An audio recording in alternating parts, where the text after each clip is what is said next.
that you've been associated with this team last night? That was one of the later ones, yeah. We've had a couple like that. You usually have one a year because of, travel problems. But that was late. I don't even remember. I think I went to bed at 8:30. So I think I'm just going to stay that way the rest of the trip now. Be back on our time now when I get back. So good for our team, though.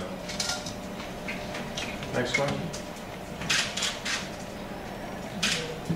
How do you saw your rookies from Milánó and Salinger, and what do you expect from them for the season? For the rookies? Sí. Not sure. Each player, no matter if they're a rookie, a new player on our team, or a veteran, they just have to, earn it, really. Earn their time, earn the trust with their teammates. And we have a couple of guys, Jared Sullinger in particular, who is on his way to doing that. We drafted him thinking that he would play. It's only one game, but after the first preseason game, I thought he was our best performer. You think a big new chance for Darko Milicic. What are your first impressions? Like him a lot. I think the kid, I don't know if you call him a kid still, he just needs a chance, He just needs a team that just wants him to do his job. We're not asking him to be the number 2 pick in the draft. We're just asking him to be part of a group and part of a team. We give him roles on the team. I think he likes the roles that we've given him. So he doesn't feel any extra pressure, and so far so good, and we just got to keep him in that frame of mind that he's in now. You can see that he gets frustrated easy, so we're trying to eliminate those episodes with them. Our thing right now with Darko is to play forward, just from being around him for this short time. We've only been around him a week. As a coach, I can feel that he's probably played his career backwards. He lives in the past a lot, and we're trying to get him to live in the future.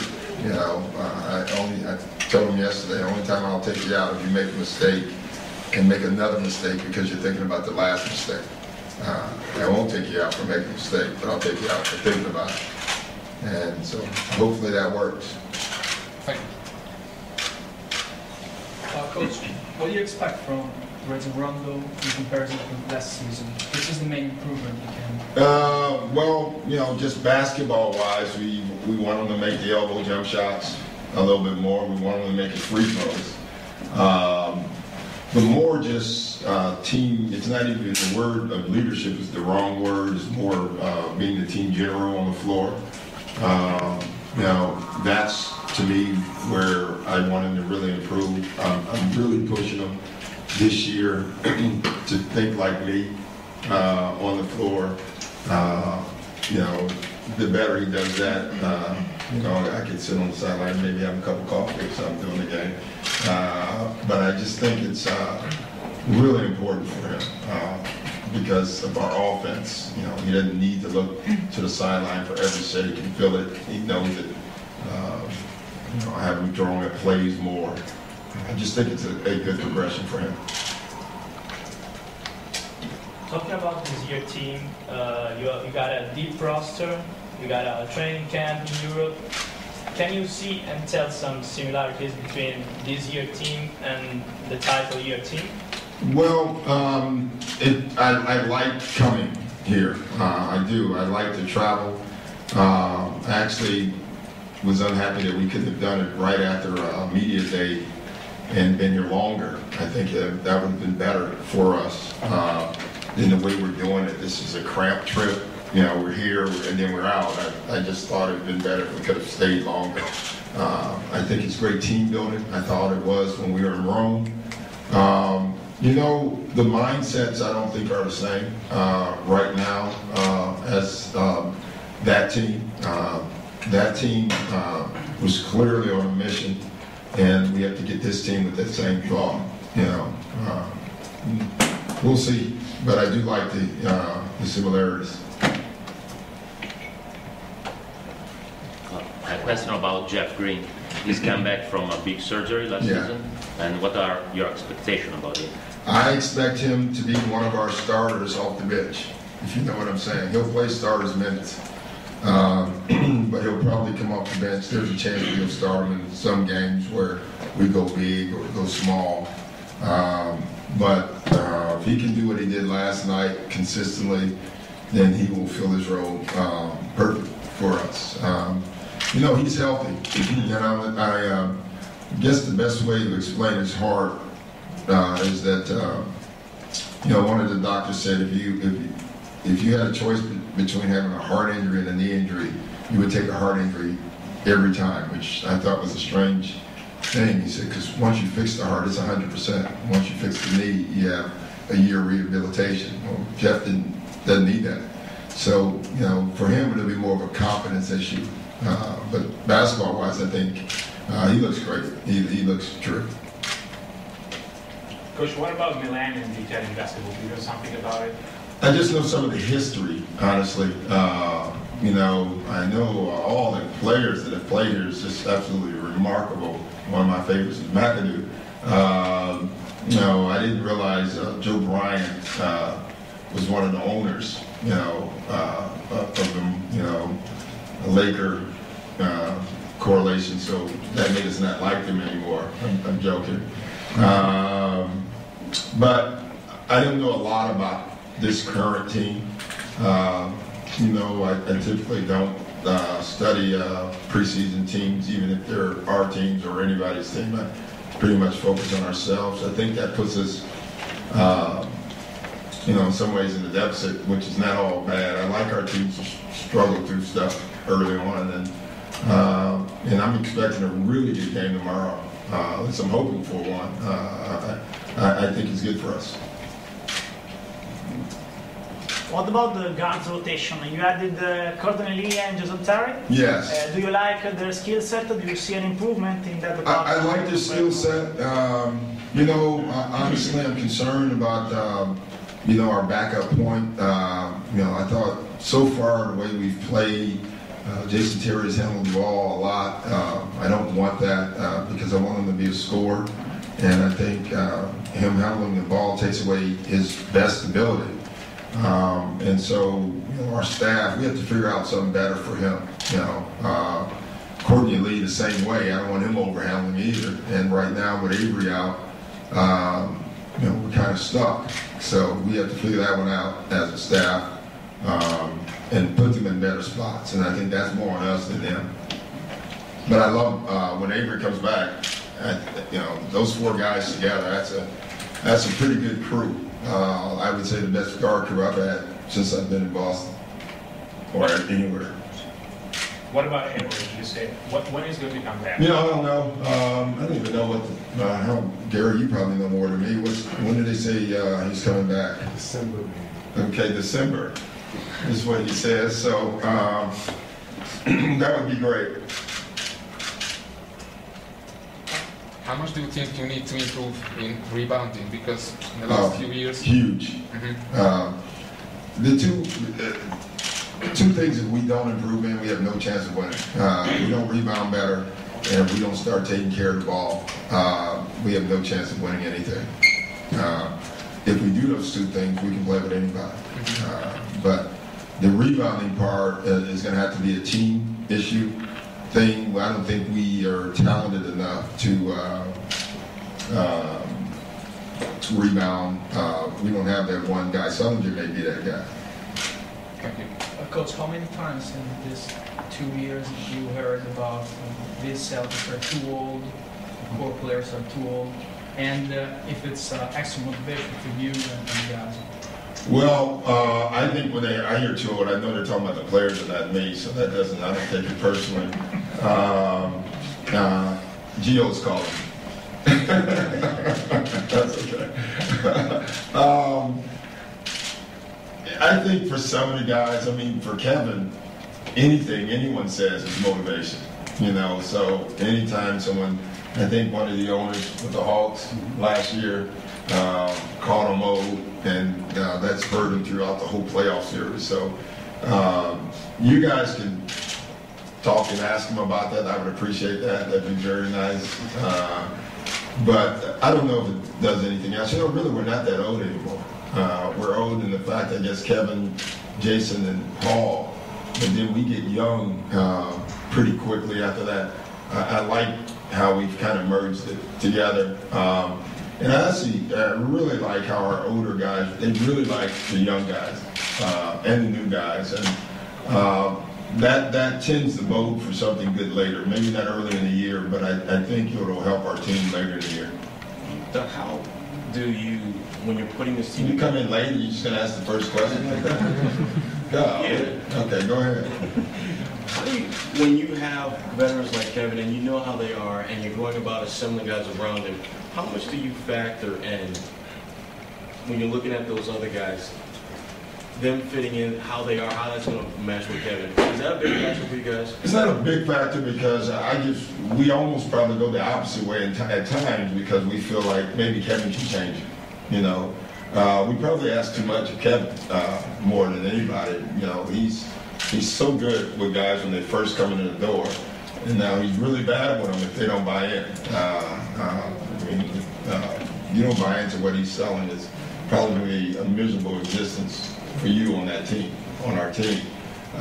But this group, they listen. I mean, we have a couple guys. Jason Collins is another older guy. You know, we'll use him at times. He's another guy that's very much like Kevin, a great teacher on the floor for our young guys. So, but you do factor that in a little bit. You know, guys who fit him, guys who fit his game. You know, the reason we wanted more size was a reason that when we're playing bigger bigs, we don't want Kevin fighting with some guy that outweighs him, and you know. So that's why we did that. So there's a lot of things to go into it. How does the team change without Real? Well, I think it takes away some of our movement, shooting plays. You know, I think we've improved off the dribble. You know, I think Jason Terry's really good off the dribble in pick and roll, and so is Courtney Lee.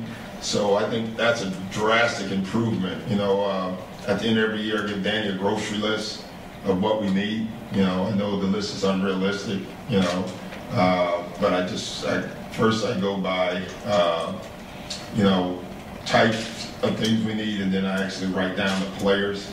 Knowing half the players I put down, we know what we can get financially, but you know, it's a dream list, so you do it. But one of my guys, the first guard was Jason Terry. I wanted a lethal scorer off the bench who can create his own shot. That's pretty much Jason Terry. So that's the difference. And off the court? Off the court, I don't think it's much difference. Actually, you can make a case better because Jason Terry and everyone, you know, sometimes I don't think change is all bad. You know, I think that in this case, it probably was pretty good. Coach, the game against the Hornets this year will be special for you. How do you get close to these games, and if Austin is going to call you the day before, if you're going to answer him or you're going to tell him? I'm going to answer it. You know, honestly, I do think about it. I mean, people ask about it a lot. It will be a very special game for me and my family. Don't even know how I'm going to approach that game. I've never had a game like this, you know. It's going to be a strange game for me. For Austin, it'll be easy. He's always trying to beat his father, so that's not going to be hard for him at all. He's going to attack. But I just want to make sure we win. That will be very important for my household. You know, all my kids and my wife have told me in that game they're wearing Hornets gear, which I don't get. But the so first it'll be a lot of fun. one-on-one, Austin won in the backcourt against you? I think it's, well, the first and last. When he beat me, that was it. I think his freshman year he got me, and then I decided we shouldn't play anymore. Thought it was smarter for me. I went down to my younger kid who at the time was 6. looking back to the past, what were your expectations, your thoughts when you began your coaching career years ago compared to today? And do you think you've changed as a coach? Yeah, I've changed. I change every year somewhat. You know, I don't know. When I never really wanted to be a coach originally. I wanted to do what you guys are doing. I wanted to be in broadcasting, and then towards the end of my career, I knew I wanted to coach. And you know, listen, when you want to do something, you want to be as good as you possibly could be at it. You want to do it as long as you love it, and that's what guides me. If I love it, I'll keep doing it. If I tire of it, I'll walk away from it. And I think that's how we all should coach. You shouldn't coach for any other reason, but for love and wins. You know, you want to win. You want to win it. And so, but as a person, I think coaching changes you. You know, you get a lot of players. I think I underestimated the impact that players will have on your life. You have a lot of players that impact your life, and hopefully you impact theirs. And you realize as much as winning, and it is for me, I'm just extremely competitive, that other part is huge for me. The fact that I talk to, I mean, on a weekly basis, guys that no longer play for us, it's just pretty cool for me. You still call them, they call you all the time, they call you for advice, and that, I guess when you're all done, that's what you'll appreciate the most. Time for 2 more questions. Yeah, Coach, your name is under consideration for Team USA. What do you think about it? I don't think about it much, you know. Honestly, I think that's a hard job for an NBA coach, to be honest. I just think, first of all, hopefully you're playing in June. I think college coaches are done in March. They have a lot more time to prepare. And I think the biggest difference for a college coach is that the 7 guys that they don't play can never get back at them.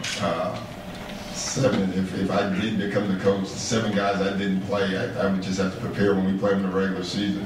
They're going to try to score 50 on me, and you just got to endure that. Larry Brown told me that was the funniest part for him was, he named his starting lineup, and all the other 7 guys said, no problem, no big deal. And then when they played him in the regular season, they were pointing at him, and I'm going to kill you. So yeah, that's the tough part. Because the biggest opponents running to the title this year, Miami Lakers or other? Just Miami. Just Miami. Yeah, the Lakers won nothing. They just got a lot of players, a lot of good players.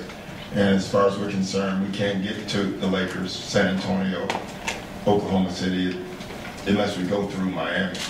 So for us, our focus is, and everyone's focus should be on the defending champions, and it's Miami. This reminds me of 2008 in a lot of ways. Everyone's talking about the Lakers, and Miami is the defending champions. I think in 2008 when we made the trade, everyone was talking about us. I can't remember who was the defending champion instead of them. And our focus has to be Miami, because we can't get to the Lakers unless we go through Miami. A couple more. Yeah, we have some open spots in the team. Yeah. And what do you need for these spots? I don't know. I think again, if I had a list, it would be a backup point. But we're hoping Jamaria with Keon. That's a big loss. Yeah. I don't. It's fun, even as a coach, I don't think you realize it until that it was a loss until you see it on the floor in a game, and you realize, wow, that's a bigger loss than I thought. So that would be one. But I'm hoping some way we can figure that out without going out and getting another body. If Jamar has a chance, the combination of Courtney and Jason Terry, that's a big concern. After one game, if I had a concern, that would be it. Coach, how do you think Rashid will perform? And if you were surprised his comeback after 2 retiring seasons? I'm not surprised he came back. I didn't think he should have retired. I just told him I thought he should have gotten in shape. Because I thought it was too early for him to retire. Rashid is so skilled. It's scary. I mean, great passer, great shooter. He does a lot of things very well. And I think he talked himself into retirement. You know how players and athletes and business people do that. And he set out that year, and you could. I talked to him last year. He wanted to come back. He just wasn't in the condition to come back. So he'll do okay. He'll have his good games. You know, hopefully he'll have 4 or 5 bad games, and those are the games when we play him. But other than that, he'll be good. Thanks. All right. Thank you. Hey, thank you guys. Thank you very much. Appreciate it.